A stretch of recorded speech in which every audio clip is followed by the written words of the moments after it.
Efésios 3, 1. Todos acharam? A igreja pode ler junto comigo? Por esta razão, eu, Paulo, prisioneiro de Cristo Jesus, por amor de vós, gentios. Amém?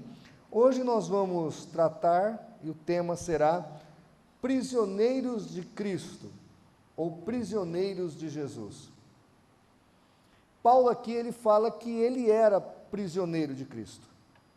E ele não era prisioneiro só figuradamente, ele era literalmente. Ele estava preso porque ele pregou o Evangelho, porque ele proclamava o Evangelho. Então isso custou-lhe não muito barato, muito pelo contrário, muito caro. E ele fala com orgulho que ele era um prisioneiro de Cristo. Paulo não via problema em passar por todas essas intempéries, por todos esses sofrimentos, por amor de Jesus. Ele entendia que era um privilégio. Quarta-feira nós pregamos sobre a conversão de Paulo em Atos capítulo 9. Quando Deus chama Ananias para ir lá orar por Paulo, que estava com as escamas nos olhos, Deus fala para Ananias: este é um vaso escolhido e ele vai sofrer muito por mim. Vai lá orar por ele.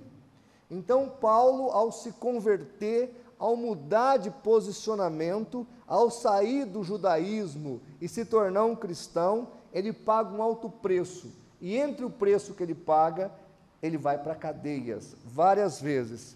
Eu até anotei aqui os momentos que Paulo se tornou prisioneiro.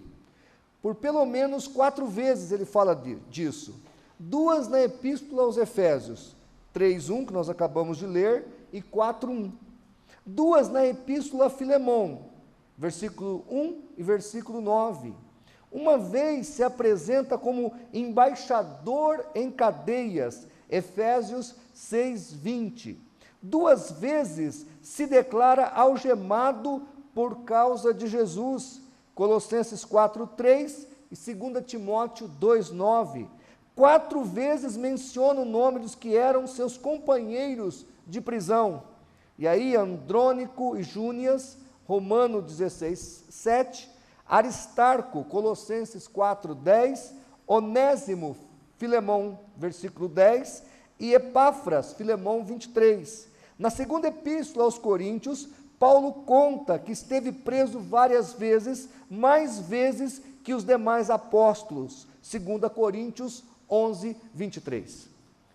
Então nós observamos claramente que Paulo era um homem que passou por vários momentos de prisão. Se no tempo aqui que Paulo sofreu todos esses encarceramentos, não havia STF, ou seja, ele não ia sair facilmente da cadeia. Podia apelar para César? Podia, mas dificilmente a sentença era mudada, só se houvesse um fator muito relevante para que essa sentença fosse alterada. O fato é que esse homem passou por diversas prisões.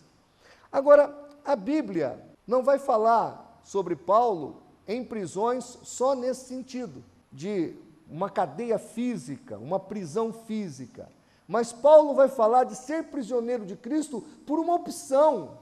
Ninguém está aqui nesta noite porque foi coagido, ninguém foi obrigado a servir Jesus, e aqui é muito importante nós entendermos isso. Não somos obrigados a nada no reino de Deus, mas quando optamos e quando decidimos, isso tem que ser feito com amor, com devoção e de toda a nossa alma. Ser escravo de Cristo, ser servo de Cristo, ser prisioneiro de Cristo é uma opção. No Velho Testamento, depois que o escravo passava por um período de servidão na casa do Senhor e a dívida dele havia sido paga, ele poderia ir embora. Mas se caso ele não quisesse, ele poderia botar um brinco na orelha e assumir um compromisso de servir aquele senhor, porque ele gostou de servir aquele homem. É igual o Eliezer, o servo de Abraão, ele quis servir Abraão. E Abraão gostava tanto desse homem que era servo dele, que antes dele ter filho, ele falou o quê? Vou deixar minha herança para quem? Para Eliezer. Então, amados, é uma opção que Paulo teve de se tornar servo ou escravo de Cristo. Ou seja, eu estou colocando a minha vida, a minha vontade, o meu querer, as minhas decisões, os meus posicionamentos a serviço de Cristo, a vontade do Senhor. Você pode escolher viver a sua vida dissolutamente, do jeito que você achar melhor, ou você pode subjugá-la a Cristo. Agora, só existe um tipo de cristão, ou só existe um cristão verdadeiro, é aquele que se torna escravo de Cristo. Aquele que vem na igreja, que se diz cristão, mas continua vivendo dissolutamente, não é um servo de Cristo, não é um escravo de Cristo, não está debaixo da tutela de Cristo, é apenas um religioso. Frequenta a igreja, canta os hinos da igreja, mas a sua vida não condiz com aquilo que deveria condizer de acordo com a palavra de Deus, de acordo com aquilo que ele canta. Então Paulo fala de ser servo de Deus, ou ser escravo de Cristo, em um sentido mais abrangente, não só estar preso. Não era só prisioneiro ou escravo por falta de opção como a cadeia, mas também por opção. E uma das coisas que Paulo era prisioneiro de Cristo, era no caráter. Gálatas 5:24 diz assim: e os que são de Cristo crucificaram a carne com as paixões e concupiscências. Repetindo, os que são de Cristo crucificaram a sua carne com as suas paixões e concupiscências.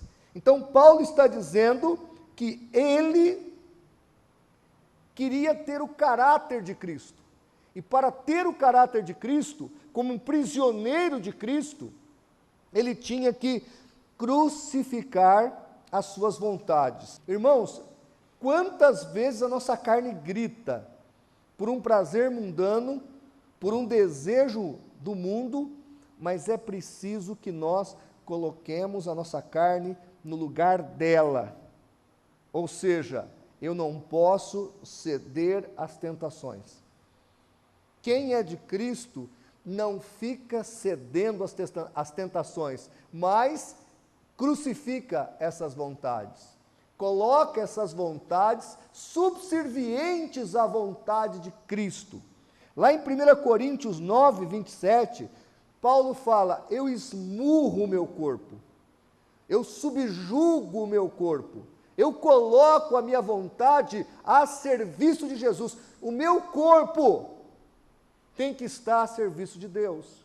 Eu conheço muita gente que viveu dissolutamente, nunca houve satisfação, porque por mais que você peque, por mais que você use drogas, por mais que você beba, por mais que você se entregue às vaidades e às vontades carnais, elas nunca poderão saciar a tua alma. Como disse Jesus à mulher samaritana: quem beber da água deste poço tornará a ter sede, mas aquele que beber da água que eu lhes der, se fará nele uma fonte que jorra para a vida eterna. O que Jesus está dizendo? Olha, a droga vai te fazer mais viciado em outra droga. O pecado, o adultério, a fornicação, a prostituição, a pornografia, ela só vicia, só te prende. E aí, querido, quando você é cristão, você se subjuga à vontade de Jesus e você nega tudo isso. Você sai fora de tudo isso. Você se coloca na vontade de Cristo. É o que Paulo fala: eu sou prisioneiro de Cristo. Eu troquei a minha algema, porque, irmãos, o jugo, nós sempre vamos carregar um. Jesus fala assim: vinde a mim e tomai sobre vós o meu jugo. Mateus 11, de 28 a 30. Você tem duas opções: ou você pega o jugo do mundo, ou você pega o jugo de Cristo. Mas um jugo você vai ter, uma canga você vai levar. Paulo falou: eu quero o jugo de Cristo, eu me coloco como prisioneiro de Cristo, porque eu sei que servir Jesus é vida e vida em abundância. Lá em João capítulo 6, verso 63, Pedro fala: para onde iremos nós, Senhor? Só tu tem palavras de vida eterna. Os homens queriam o pão multiplicado, o peixe multiplicado, mas Jesus falou: eu sou o pão vivo que desceu do céu. E quem experimenta de Jesus, irmãos, não volta para o coxo do pecado, não volta mais para aquela velha vida, se prende a Cristo, se torna servo de Jesus. E aí Paulo explica: depois que você se libertou e pegou o jugo de Cristo e se tornou servo, escravo, prisioneiro de Jesus, você tem que trilhar Cristo, porque esse jugo, esse grilhão, essa prisão que Cristo nos aprisiona a Ele, é voluntária. A que Paulo estava na cadeia, lá de Roma, não era voluntária, mas a prisão, se aprisionar a Cristo, é voluntário. Você pode se soltar, se desprender a hora que você quiser, mas se você for inteligente, se você for esperto, você nunca vai querer se separar de Jesus, porque só em Jesus a vida eterna, só em Jesus a paz, só em Jesus há o controle dos sentimentos, das emoções e do coração, só em Jesus há sentido para a vida. Então Paulo fala: eu esmurro o meu corpo, eu crucifico a minha carne, porque eu estou prisioneiro de Jesus. Uma outra coisa que Paulo era prisioneiro de Cristo, é quanto à doutrina. A Bíblia nos mostra que ele não queria saber de outro Cristo, 2 Coríntios 11:4. Ele não queria saber de outro evangelho, Gálatas capítulo 1, de 6 a 8. Ele não queria saber de outra doutrina, 1 de Timóteo 6,3. Ele cria que havia recebido do Senhor exatamente a doutrina que Cristo transmitia aos seus discípulos, 1 Coríntios 11:23. Olhem para mim e preste atenção nisso. Paulo era prisioneiro da ortodoxia bíblica, do ensino verdadeiro. Não adianta ser religioso na religião errada, ou na doutrina errada. Eu às vezes perco o sono, e eu fico passeando naqueles canais, e eu fico ouvindo às vezes aqueles sermões, e como aquilo é distante do Evangelho de Jesus, como aquela doutrina é outro Cristo, é outro Evangelho. Irmão, vocês vão achar que é brincadeira, mas não é. Eu estava outro dia ali assistindo, aí passou um cara empurrando um carrinho de sorvete, é verdade. Aí passava um flash assim, sobre o cara do carrinho de sorvete: pare de sofrer, venha para a igreja do fulano de tal, e a sua vida vai mudar. Aí o cara aparecia numa Ferrari, ele saía do carrinho de sorvete, ia para uma Ferrari. Irmãos, eu não duvido que o nosso Deus tem poder para multiplicar a nossa vida, mas quem diz que vender sorvete não é bom? Ou é uma maldição vender sorvete? Ou que aquele irmão, aquela pessoa que vende o seu sorvete, que ganha o seu sustento, ele não é feliz? O meu pai agora comprou um carrinho de sorvete, vende lá o sorvete nas horas vagas. Ele não é um homem feliz por causa disso. Muito pelo contrário, nós saímos de lá felizes porque chupamos vários picolés. Então veja, irmãos, é uma coisa de louco. Então, nessa doutrina, para ser feliz com Deus, tem que ser rico. Deus faz mágicas. Deus, sabe, não é assim que Deus trabalha. Deus poderia ter feito o mundo num único dia, mas a Bíblia fala que Ele demorou 6 dias para fazer os céus e a terra. Então Deus trabalha com processo, Deus trabalha de jeitos miraculosos, milagrosos, mas Ele trabalha no dia a dia, Ele trabalha curando a nossa alma, Ele trabalha construindo o nosso caráter. Ou seja, o nosso Deus não é o Deus da lâmpada de Aladim. E Paulo está dizendo: olha, cuidado, você tem que estar prisioneiro da doutrina bíblica, você tem que ser prisioneiro de uma doutrina saudável, Você tem que ser prisioneiro de um Cristo bíblico. Tem muitos Jesus por aí, tem muitas doutrinas por aí. Ainda ontem eu via lá uma matéria, onde um determinado pregador levou uma facada no seu templo, e aí depois a camisa desse pregador, ele passou sobre os enfermos para os curarem, claro, depois de uma pequena oferta de R$1.000. Então aí pegou a camisa ensanguentada, diz que a camisa ensanguentada do pregador ia curar os doentes. Irmãos, tenha santa paciência, o sangue de homem nenhum tem poder para curar enfermos, o poder que pode curar um doente está em Cristo Jesus, está em Deus e não no homem. Isso é uma blasfêmia. Então nós observamos, irmãos, e eu não estou nem falando de doutrinas heterodoxas, eu estou falando dentro do que nós chamamos cristianismo e evangélico, quantas doutrinas que não estão subservientes à vontade de Deus, que não estão servindo a Cristo ou prisioneiras a Cristo. Paulo deixa claro, eu não tenho compromisso, eu não vivo essa doutrina que não é correta, que não é certa, eu não quero saber disso. Eu vivo no que é certo, eu ando no que é direito, eu quero um compromisso com aquilo que é verdadeiro, não aquilo que é torto, que é inadequado. Paulo vai dizer, prisioneiro de Jesus, quanto à esperança. Paulo fala em 1 Tessalonicenses 4, de 13 em diante, e 1 Coríntios 15, do 20, verso 20 e 52, ele fala sobre o arrebatamento da igreja. Olhem para mim, prestem atenção. Paulo tinha esperança de morar no céu. Ele tinha esperança que a qualquer momento Jesus ia voltar. A pregação de Paulo era: consolem uns aos outros com a esperança da volta do Senhor. Irmãos, nós temos que ser uma igreja que está esperando Jesus voltar. Porque a igreja não pode estar contente com esse mundo, está querendo viver para sempre nesse mundo. A nossa esperança está em Cristo e Jesus está voltando. No mundo, irmãos amados, não pode haver nada que nos prenda, porque do alto vem o nosso Redentor e Ele disse que um dia Ele voltaria. Esse mundo não vai durar para sempre, e uma hora eu tenho certeza que a trombeta do arcanjo tocará, soará, e a igreja de Jesus será arrebatada para encontrar o Senhor nos ares, e nós viveremos eternamente com Cristo.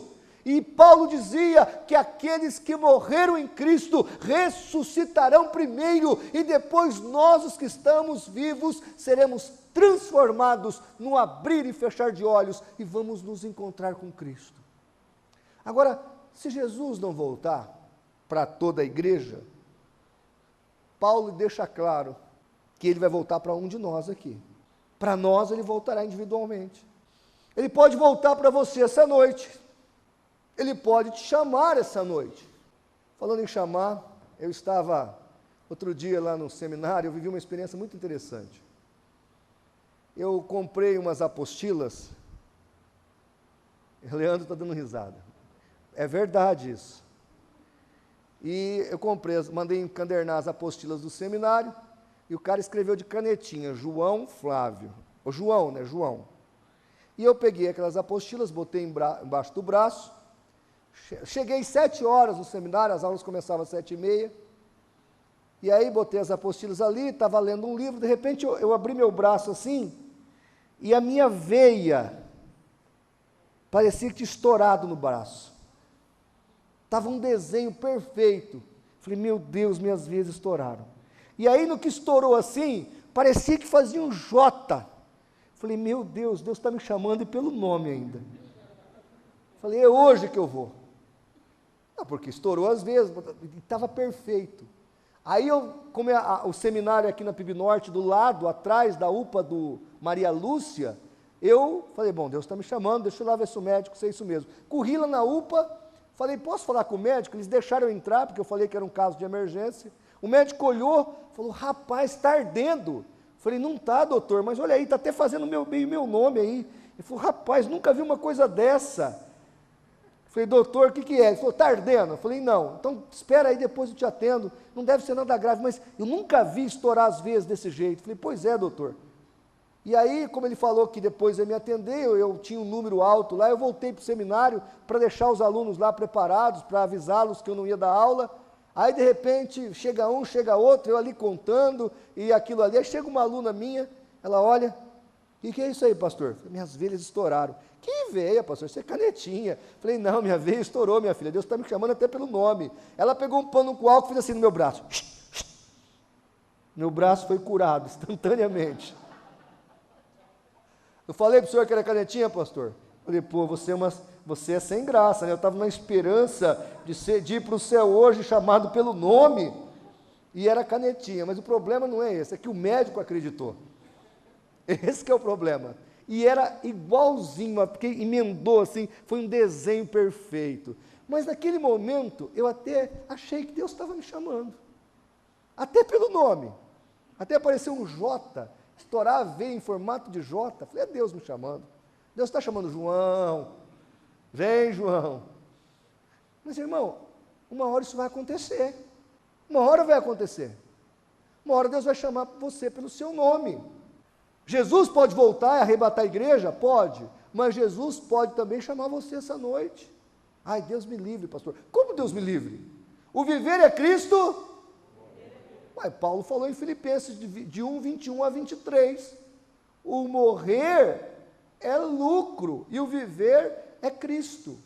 Nós não precisamos ter medo ou sermos temerários diante desse dia que um dia ocorrerá. Mas o fato é, se eu sou prisioneiro de Cristo, então eu tenho vitória. Se eu sou prisioneiro de Jesus, então eu não tenho medo. Se eu sou prisioneiro de Jesus, eu venço todos os males. Fica de pé, nós vamos ler o último versículo. 1 Coríntios 11, 1. Paulo fala, sede meus imitadores, como também eu sou. Diga para o seu irmão do lado, sede imitador de Jesus Cristo. Sede imitador de Jesus Cristo, pastor, como eu sou. Nós somos ou não somos? Sede imitador de Jesus Cristo. Irmão, olha para mim aqui, vou terminar. Paulo estava aprisionado a Cristo, moralmente, espiritualmente, teologicamente. Seguir Jesus é andar aprisionado com Ele, é viver ligado nele. Sabe aquela história? O que faria Jesus em meus passos? Ele falaria o que você falou hoje? Ele agiria do jeito que você agiu hoje? Eu acho que não. Então nós precisamos melhorar ou não? Precisamos melhorar. Para que o coração e a mente de Cristo seja formada em nós, para que nós sejamos pessoas melhores. Amém? Você quer ser melhor no ano que vai começar? Sim ou não? Então, glória a Deus. Venha para frente, eu quero orar com todos vocês.